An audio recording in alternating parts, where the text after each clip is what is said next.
Hi guys and welcome back to our channel Westphalia Digital Nomads. Me Armando, my wife Mel.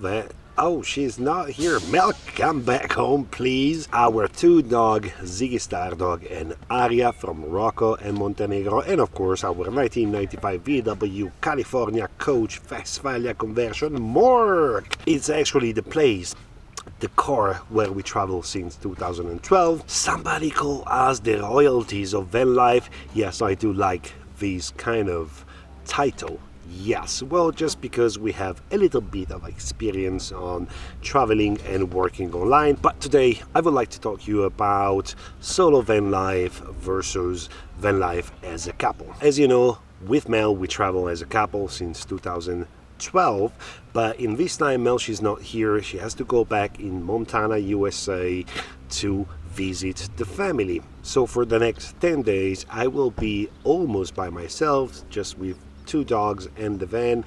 We are now in Valle Camonica, beautiful valley up to the mountains in Italy, on the Italian Alps near the Adamello. I decided to come here last night just because down in the valley is like 40 degrees and the dogs cannot live with that. So here it's still hot, but the moment you go in the shade it's really fantastic, perfect temperature. I decided to come here last night pretty much at 11 p.m. just because the dog in the valley were almost dying because of the heat. Here it's hot as well, but there's some fresh air, some wind, and the moment you go in the shade the temperature it's just perfect. So the perfect place for me and the dogs. But let's go back to the topic, solo van life versus van life as a couple. So let's see plus and minuses about solo traveling. For example, the plus, I would say the first things that I noticed as I'm experiencing for the first time in 7 years, we always travel together, and this is the first time that I travel with the van by myself. I would say space, we have a small VW. We have every time to move stuff back and forward from the back seat to the front seat, depends if we want to do the bed or if I need to drive.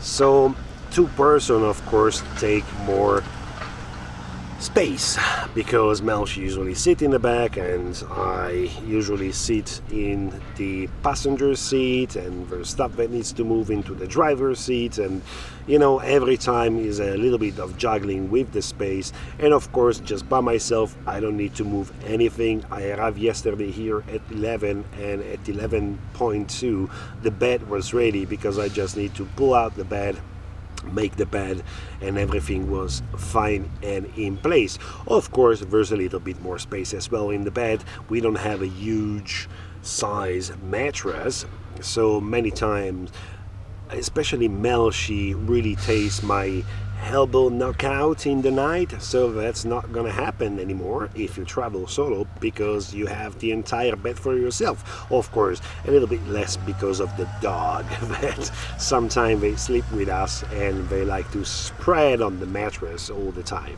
The minus, for example, is for now I'm experiencing traveling with two dogs, and yesterday for example my idea was to visit a Basker festival down at the lake, and was pretty much impossible, and at some point I decided to quit the place just because going around trying to get some footage with two dogs, that one is kind of crazy and bark to anybody, wasn't really good and was too hot also for them, so it's not their fault. So I would say the minus is that you have to do everything on your own, and just be sure that the van is locked and all the windows are closed, and that all your belongings are safe. So that usually doesn't happen, and that's a plus part of the van life as a couple, because with Mel, we've been robbed twice, once in Prague and once in Genova, and almost a third time in Spain. So what we learn is to tag team. What is tag team? Well, while one stay in the van, the other one can go to do many things, like can go to take a hike, or go fishing, or go to a cafe, or go to take some photography, whatever. So the good thing about tag team is that the van is always safe. And that's a thing that we learn, because in the beginning, and I think that it's one of the, let's say, the usual mistake by newbies, people that as a couple, they start traveling and living in a van, is like, oh my god, we have to do everything together. I would say not really. In the beginning it's different, but after some time, believe me, we have the experience, after some time you realize that you have to give space to the other, to your partner. So the best way is to separate things. Yeah, there's still something that you can do together, but you already live 24 hours together in a tiny place. So sometimes it's really good to give space to your partner, so you can go for a walk, go for a hike, go for a bike drive, whatever you like to do in your free time. So you give space, you take time for yourself, and that will affect in a positive way the relationship. So tag team, it's important. Of course, sometimes we decide that we want to go to visit some places together. So for example, a couple of years ago in Toledo, we want to visit the city, and the best way in order to prevent anything to the van, it was to park in a private parking, and we spent €4, so we were at least, safe from that situation of anybody try to get inside the van and steal our belongings. So that's the good part of as a couple tag team.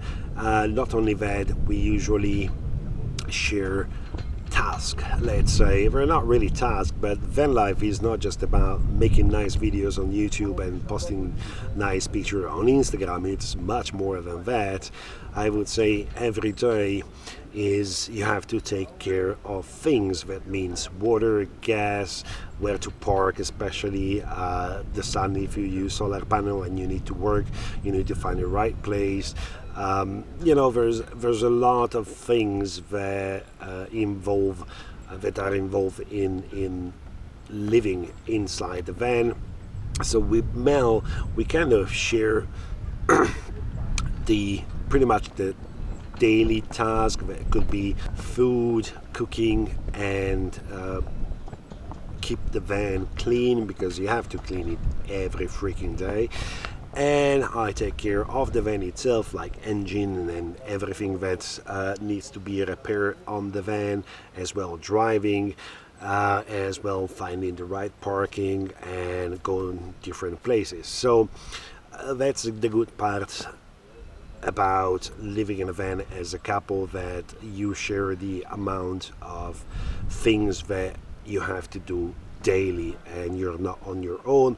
I just realized that because the other day I went to the supermarket and I just even didn't close the van, because I'm so used that Mel, she's inside or I am inside, so we don't need to close, we don't need to check where the dogs, we don't need to do many other things, just because your partner is there, and it's just more simple. Let's say another plus things about solo van life is that it's your decision. So for example, yesterday I was a crazy day. I was in the mountain, then I went back to the lake, and then I went back to the mountain in another place, and I didn't have to ask permission to anybody. I didn't have to consult with my wife on where is the best place where to go, what we can do, and no, I just did it, and I was thinking mostly about the dogs, because I saw that they were not so good in 40 degrees down in Valley.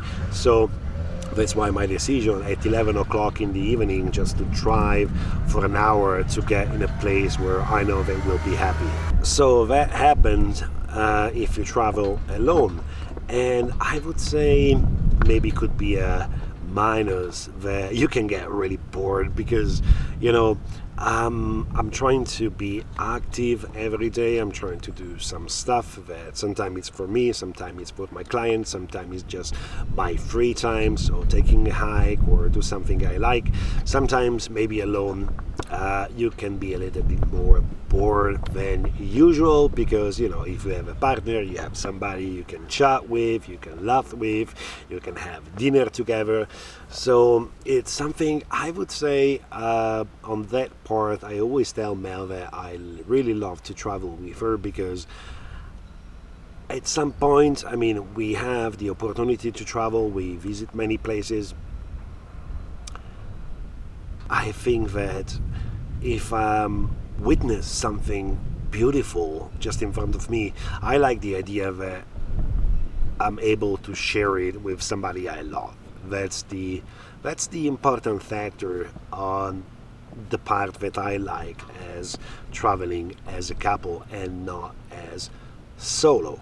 So it's not just, to share on social media. It's first to share that moment with the person you love. Yeah, this is for sure a big plus for me. I don't know.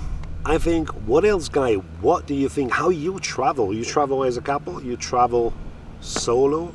How you prefer to travel? I know that some people really like to travel on their own and have their own journey. I I just love to share my journey with somebody I love. That's my thinking, that's my point. So let me know in the comments, put a thumbs up if you like this video, and see you next time. I will be in the mood to make a video, and I will have something to tell you actually. Bye.